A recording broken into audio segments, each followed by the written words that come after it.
Hey guys, welcome back to the physical educator. आज कर रहे हैं हम क्लास 11th का चैप्टर फर्स्ट, जिसका नाम है कॉन्सेप्ट ऑफ फिजिकल एजुकेशन। और ये चैप्टर बेस्ड है ICSE के सिलेबस के ऊपर। आई नो कि वीडियो थोड़ा लेट हो गया, so sorry for that, but let the things go और कंटिन्यू करते हैं हम चैप्टर को। तो फर्स्ट इसके अंदर जो टॉपिक्स हम कवर करने वाले हैं वो है first, meaning of physical education, it's aim and objective. Second, need and importance of physical education. Third, misconception about physical education and its relevance in interdisciplinary context. Fourth, meaning of play and recreation. Fifth, meaning and concept of games and sports. तो ये पांचों के पांचों topic हम बारी बारी से cover करेंगे। आज का जो वीडियो है वो है बेस्ड टॉपिक नंबर फर्स्ट पे, जो कि है meaning of physical education, it's aim and objective. तो चलिए स्टार्ट करते हैं।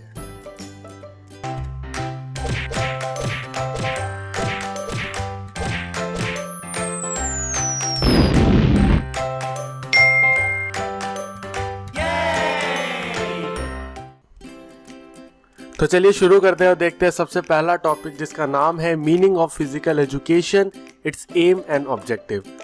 तो सबसे पहले हम बात करते हैं मीनिंग ऑफ फिजिकल एजुकेशन की। तो फिजिकल एजुकेशन का अगर मतलब समझाना पड़े तो इसका बहुत बड़ा मीनिंग है, उसको ईजिली नहीं समझाया जा सकता। ठीक है, अगर मैं इसके मीनिंग को समराइज करूं और मैं बताऊं तो फिजिकल एजुकेशन जो है वो दो वर्ड्स से जुड़ के बना है। फर्स्ट है जिसके अंदर फिजिकल और सेकंड है उसके अंदर एजुकेशन। ठीक है, अच्छा अब बात करते हैं फिजिकल का मतलब क्या है। तो फिजिकल केवल और केवल हमारी बॉडी फिजिक कैसी है उसके बारे में बात नहीं करता कि हमारे मसल्स बड़े हैं, ठीक है, हमारी हाइट अच्छी है या हमारा बहुत लीन फिजिक है, वो सब चीज़ें करता है। उसके अलावा भी बहुत सारी चीज़ें आती है। ठीक है, अगर मैं फिजिकल का मतलब बताऊं तो फिजिकल के अंदर जो चीज़ें आती है वो है फर्स्ट बॉडीली फंक्शन।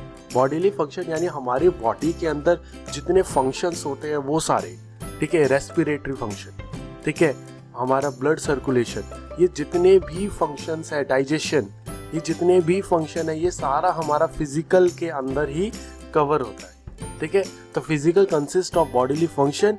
और इसके अंदर सेकंड जो चीज़ आती है वो आती है बॉडीली इफेक्टिवनेस, कि हमारी बॉडी कितना इफेक्टिवली काम कर पा रही है। ठीक है, तो वही है, अगर मैंने बोला कि हमारे ऑर्गन जो है वो अच्छी तरीके से वर्क कर रहे हैं तो हमारी इफेक्टिवनेस ज़्यादा होगी। अगर मेरा हार्ट जो है वो ज़्यादा ब्लड पंप करता है तो मैं दूर तक भाग पाऊंगा। ठीक है, अगर मेरे एलोवेली ज़्यादा ऑक्सीजन एब्जॉर्ब करते हैं तो मेरा फटीग लेवल जो होगा वो बहुत कम होगा।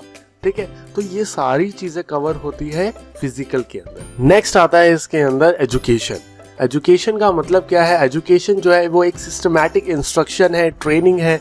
अगर मैं बात करूँ, एक बच्चे को हम सिखाते हैं कि भाई कैसे रहना है, तुम्हें कैसे खाना खाना चाहिए, किनसे कैसे बात करनी है, तो ये सारी चीज़ें क्या है, एक इंस्ट्रक्शंस है कि हाँ ऐसे काम करो, ऐसे मत करो। एक ट्रेनिंग है कि हम उन्हें एक पैटर्न के अंदर डाल रहे हैं। तो एजुकेशन क्या है? एक सिस्टमैटिक इंस्ट्रक्शन है, ट्रेनिंग है, और ये कभी नहीं ख़त्म होगा, ये एवर ऑन चलता ही रहेगा। ठीक है, हम नई नई चीज़ें सीखेंगे, उनको अडेप्ट करने के लिए हम ट्रेन करेंगे खुद को, उन इंस्ट्रक्शंस को मानेंगे, और ये थ्रू आउट द लाइफ चलता ही रहेगा। तो अगर मैं फिजिकल एजुकेशन के बारे में बात करूं तो फिजिकल एजुकेशन दो वर्ड से जुड़ के बना था। फर्स्ट था फिजिकल, सेकंड था एजुकेशन, जिसके अंदर हमने ओवरऑल मोटा मोटा सब कुछ। ठीक है, अब मैं अगर इसके मीनिंग को समराइज करूं तो मैं बोलूँगा physical education is all about development of an individual, कि एक इंडिविजुअल खुद को किस तरीके से डेवलप कर रहा है। ठीक है, अब वो डेवलप किस किस सेंस में करेगा? वो डेवलप करेगा खुद को फिजिकली भी, ठीक है, अपने फिजिक को अच्छा करेगा, अपने ऑर्गन्स को अच्छा वर्क करवाएगा, ठीक है, अपने आप को डेवलप करेगा मेंटली भी, यानी अपना जो मेंटल हेल्थ है उसके ऊपर ध्यान देगा, अपने मेंटल वेलबींग पे ध्यान देगा। और थर्ड जो है वो है सोशल वेलबींग, यानी सोसाइटी के अंदर कैसे वो खुद को मैनेज कर पाता है।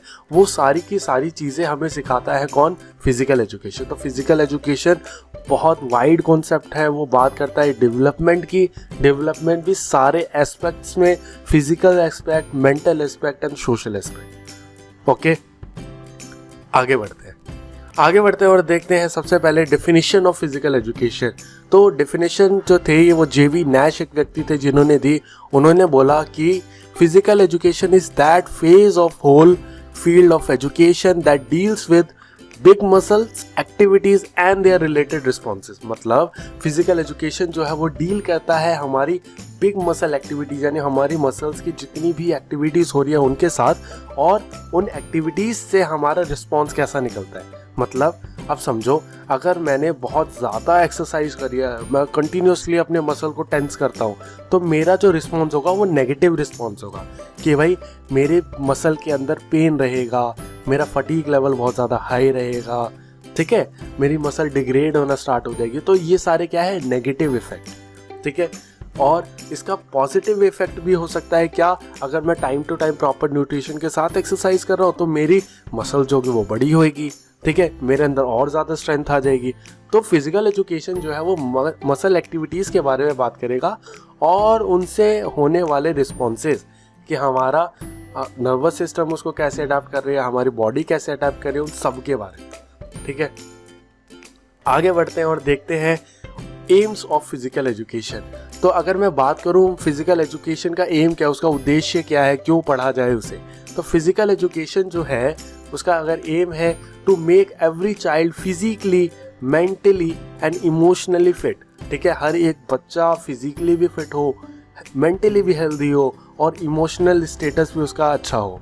अगर एक बच्चा फिजिकली, मेंटली, सोशली तीनों तरीके से फिट रहेगा तो वो एक हेल्दी लाइफस्टाइल को फॉलो कर पाएगा, ठीक है। नेक्स्ट था टू डेवलप सर्च personal social qualities in him, ठीक है, उसके अंदर ऐसी पर्सनल और सोशल क्वालिटीज को डालना कि वो अपना जीवन जो है वो हैप्पीली बिता पाए और अपने आप को एक अच्छे सिटीजन की तरह, अच्छे नागरिक की तरह पेश कर पाए दुनिया के सामने, ठीक है। तो फिजिकल एजुकेशन इस उद्देश्य से आया कि हर एक child physically, mentally, emotionally fit रहे, उसके अंदर सोशल क्वालिटीज़ हो कि वो लोगों से अच्छे तरीके से बात करता है, अच्छे तरीके से इंटरेक्टेड रहता है। अगर ये सब कुछ होगा तो वो पर्सन अपने आप ही हैप्पी ही रहेगा, ठीक है। आगे बात करते हैं हम ऑब्जेक्टिव्स ऑफ फिजिकल एजुकेशन। अगर मैं बोलूँ ऑब्जेक्टिव ऑफ फिजिकल एजुकेशन क्या है, अगर मैं बात करूँ एम जो है वो है फाइनल डेस्टिनेशन, और उस डेस्टिनेशन तक एक बार में छलांग लगा के नहीं पहुंचा जा सकता।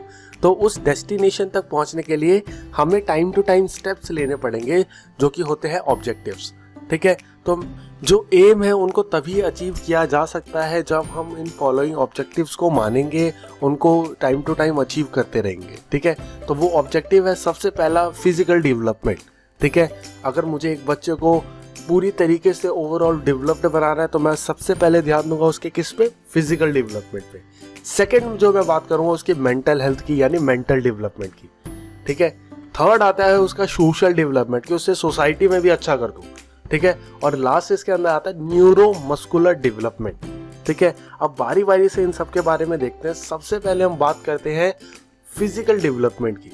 फिजिकल डेवलपमेंट का मतलब क्या है, फिजिकल डेवलपमेंट केवल और केवल हमारी बॉडी फिजिक कैसी होगी उसके बारे में बात नहीं करेगा, वो करेगा ओवरऑल पूरी बॉडी के बारे में बात। अब कैसे वो करता है, सबसे पहला हमारे प्रॉपर फंक्शनल ऑर्गन्स कि हमारे जितने भी ऑर्गन्स हैं वो प्रॉपरली वर्क कर रहे हो, इफिशिएंटली वर्क कर रहे हो और अच्छा आउटपुट भी दे रहे हो, ठीक है। अगर एक प्रॉपर फंक्शनल ऑर्गन्स होंगे तो हम प्रॉपरली हमारा शरीर चल पाएगा। सेकेंड इसके अंदर आता था हार्मोनल बैलेंस, ठीक है। हमारे हार्मोन जो है वो बहुत ज़्यादा रोल प्ले करते हैं कि हमारा बॉडी फिजिक कैसा होगा। एक लड़का लड़के की तरह दिखना, एक लड़की का लड़की की तरह दिखना, हमारी बाकी भी बहुत सारी चीज़ें, वो सारा डिपेंड करता है हमारे हार्मोनल बैलेंस पे। तो हमारा फिजिक कैसा होने वाला है उसका डिसाइडर है हमारा हार्मोन, ठीक है। तो बैलेंस्ड हार्मोन होना, और लास्ट जो कि है मेजर फैक्टर जो कि सबको पता ही है, जो कि है फिजिकल फिटनेस, फिजिकल डेवलपमेंट। तीनों चीज़ें होगी तब जाके तुम फिजिकली डेवलप्ड हो, ठीक है। अच्छी अच्छी बड़ी बड़ी मसल्स है, ठीक है, लेकिन तुम प्रॉपरली वॉक भी नहीं कर पा रहे तो तुम फिजिकली फिट नहीं हो, ठीक है। तो फिजिकल फिटनेस जो है, फिजिकल डेवलपमेंट जो है वो सब चीज़ों के बारे में बात करेगा, overall each and everything. Second आती है बात इसके अंदर मेंटल डेवलपमेंट। मेंटल डेवलपमेंट क्या बोलता है, it include such abilities as attention, perceiving, observing, remembering, imagining और थिंकिंग, ठीक है। यानी सबसे पहले हमारा अटेंशन कितना अच्छा है, कितनी जल्दी हम चीज़ों को रिसीव करते हैं, कितना अच्छा मैं ऑब्जर्व कर पाता हूँ उन चीज़ों को, मैं अच्छी तरीके से उन चीज़ों को याद रख पाता हूँ कि नहीं रख पाता, मेरी थिंकिंग एबिलिटी कैसी है, मैं अपनी प्रॉब्लम्स को किस तरीके से सॉल्व करता हूँ, क्या मैं इंटेलिजेंस को किस तरीके से यूज़ करता हूँ। तो ये सारे जितना भी मेंटल वर्क है वो सारा कुछ आता है मेंटल डेवलपमेंट में, ठीक है। अगर मैं एक बात करूँ, एक बच्चा जो कि घर में रहता है और एक बच्चा जो कि लोगों से इंटरेक्ट करता है, ठीक है, फिजिकली बहुत ज़्यादा एक्टिव रहता है, तो वो हमेशा, जो एक्टिव बंदा है वो हमेशा उनकी अटेंशन, प्रिसीविंग, ऑब्जर्विंग, रिमेंबरिंग, इन सारी एबिलिटी जो कि वो मच स्ट्रॉन्गर होगी बजाय कि जो कि फिजिकली इतना ज़्यादा एक्टिव नहीं रहते, ठीक है। तो हमें केवल बुक वॉर्म नहीं बनना, हमें फिजिकल फिटनेस पे भी ध्यान देना है, अपने फिजिकल वर्कआउट्स भी करने हैं, ठीक है, और अपने मेंटल डेवलपमेंट भी करना है। ओके, नेक्स्ट आता है इसके अंदर सोशल डेवलपमेंट। सोशल डेवलपमेंट बोलता है it is all about improving the wellbeing of every individual in the society so they can reach there full potential, ठीक है। एक एक बंदे को इस तरीके से इम्प्रूव करना कि वो अपने फुल पोटेंशियल तक पहुंच पाए, ठीक है, वो घबराए ना सोसाइटी से, जो उसके अंदर एबिलिटीज़ है वो एबिलिटीज़ को दिखा पाए, ठीक है। कई बार होता है कि एक बच्चा है जो कि बहुत अच्छा स्पीकर है लेकिन वो डरता है स्टेज पे जाने से, ठीक है, या किसी और के सामने बोलने से, बजाय कि लेकिन जब वो नॉलेज के बारे में बात आती है तो वो बहुत अच्छा बोलता है, ठीक है। तो उसके अंदर वो सोशल क्वालिटीज़ डेवलप करो कि वो अपनी इंटरेक्शन यूनिट को और बढ़ा सके और अच्छी तरीके से लोगों से इंटरेक्ट कर पाए। सोशल डेवलपमेंट के अंदर और आता है इट इम्प्रूव्स हमारी सेल्फ इमेज। हमारे सेल्फ इमेज को, जैसा हमारा सोशल डेवलपमेंट होगा तो हमारी सेल्फ इमेज अपने आप ही इम्प्रूव होगी। हमारा सेल्फ एस्टीम, हमारा कॉन्फिडेंस, टीम वर्क में सपोर्ट करता है, हमें कोऑपरेशन करने में हेल्प करेगा, और बेस्ट क्या है इसके अंदर, ये हमारे स्ट्रेस को रिड्यूस करेगा। अगर हम एक्टिवली पार्टिसिपेट कर रहे हैं, हम सोशल डेवलपमेंट पे ध्यान देते हैं, तो हमारा स्ट्रेस जो होगा वो रिड्यूस होता है। बजाय अपनी प्रॉब्लम जब हम अपने फ्रेंड्स के साथ शेयर करते हैं तो हमें थोड़ा रिलीव्ड महसूस होता है ना, दैट इज़ सोशल इंटरेक्शन, ठीक है। अगर हम सोशली इंटरेक्ट कर रहे हैं, सोशली डेवलपमेंट पे ध्यान दे रहे हैं, तो हमारा स्ट्रेस ऑटोमेटिकली रिड्यूस होगा। नेक्स्ट आता है इसके अंदर न्यूरोमस्कुलर डेवलपमेंट, जो कि बात करता है कि एक पर्सन कितना न्यूरोमस्कुलरली डेवलप्ड है, मतलब हमारा नर्वस सिस्टम का हमारे स्केलेटल मसल्स के साथ कितना अच्छा कंट्रोल है, ठीक है। हमारे नर्व्स जो है वो कनेक्टेड होती है हमारी मसल्स के साथ, जो कि हमें दिखती है हमारे स्केलेटल मसल्स, ठीक है। तो पता है क्या, देखो एक बात सोचो, जब तुमने फर्स्ट टाइम कभी स्कूटी या बाइक या कार कभी चलाया होगा तो उस दिन को याद करो, ठीक है। जब चलाया होगा तो डर भी लग रहा होगा, बैलेंस प्रॉपरली नहीं बन रहा होगा, ध्यान इतना ज़्यादा देना पड़ता होगा, इतना अटेंटिव रहना पड़ता होगा, एक एक चीज़ को बहुत ज़्यादा ध्यान देना पड़ता होगा। और वही कि अगर बाइक चला रहे थे कि हल्का सा क्लच छोड़ा तो बंद होगी बाइक, ठीक है, कभी ज़्यादा रेस दे दी, ठीक है। तो ये सारी प्रॉब्लम आती थी, लेकिन जैसे जैसे हमने उसको अडेप्ट कर लिया, हमने उसको सीख लिया, हमारा न्यूरोलॉजिकली हमने उसको अडेप्ट कर लिया, तो अब हमें वो चीज़ आ चुकी है और वो काम हम बहुत ईजिली कर लेते हैं, ठीक है। तो वो न्यूरोमस्कुलर कोऑर्डिनेशन, वो बनाना, वो सारा कुछ डेवलप होता है इसके थ्रू, ठीक है। तो न्यूरोमस्कुलर डेवलपमेंट के अंदर क्या क्या चीज़ें आएगी, फर्स्ट आएगा बेटर सिग्नल ट्रांसमिशन, ठीक है, अच्छा सिग्नल जाएगा। आप देखो, मेरे को बाइक चलानी नहीं आती है मान लो, तो मैं उतने अच्छे सिग्नल्स अपने मसल तक नहीं दे पाऊंगा, मैं घबरा जाऊंगा, ठीक है। अगर मेरे को आती है तो मैं बहुत प्रिसाइज सिग्नल्स दे पाऊंगा, जिससे मेरा रिजल्ट जो होगा वो बहुत अच्छा निकल के आएगा। सेकेंड है इसके अंदर more control on skeletal muscles. वही अगेन हमारा नर्वस सिस्टम ही हमारे स्केलेटल मसल्स को कंट्रोल करता है। अगर हमारा न्यूरोमस्कुलर कोऑर्डिनेशन अच्छा है तो हम अपने मसल्स को और बेहतरीन तरीके से कंट्रोल कर पाएंगे, ठीक है। नेक्स्ट है टू इम्प्रूव मोटर स्किल्स। हमारे मोटर स्किल्स को डेवलप करने में हमारे न्यूरोमस्कुलर डेवलपमेंट का बहुत बड़ा हाथ है। लास्ट इसके अंदर आता है इम्प्रूव कोऑर्डिनेशन। ये हमारे मसल्स का कोऑर्डिनेशन करेगा अच्छा हमारे ब्रेन के साथ with the help of neurons, ठीक है। तो हमारा न्यूरोमस्कुलरली कोऑर्डिनेशन इम्प्रूव हो जाएगा।